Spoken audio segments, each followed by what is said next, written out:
Strict ang mechanics dito, bes. 1.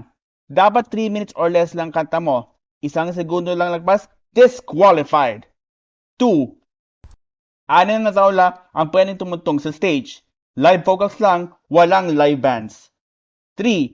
Shout out to France, Germany, Italy, Spain, and the UK na kahit hindi na sila miyembro ng EU. Sila ang Big Five na malakas na magambag sa budget ng EBU. Ang prize, skip na sila sa semifinals at diretso na sila sa grand finals. Kumbaga, pay to play siya in the most sparkly, glittery way possible. Kung fan ka ng Eurovision, alam mo na yung 12 points system. Yung bawat bansa, nagbibigay ng 12, 10, at 8 hanggang 1 points sa favorites nila. Pero ngayon, 2026, ang EBU, nag-press na ng reset button sa kung paano pa talaga nadesisyonan ang mga points na yan.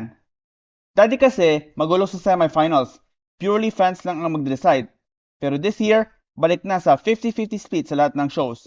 Ang twist, mas iba na ang vibes ng juries ngayon. The jury expansion, dinagdagan nila ang mga experts. Dati, 5 lang. Ngayon, 7 na per country. The youth mandate. Dapat at least 2 sa kanila aged 18 to 25. Para naman, hindi puro old school ballads ang nanalo. Dahil lang yung jurors, hindi na-update yung Spotify playlist nila since 1998. At para naman sa mga fans, may major crackdown. Dati, pwedeng mag-spam ng 20 votes for their favorite country.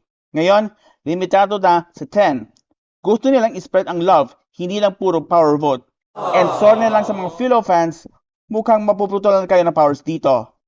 In the end, kung sino may pinakamataas na score, sila ang winner. And as usual, sa kanila ang prerogative, aka obligasyon gumastos ng malaki para mag-host next year. Good luck na lang sa budget!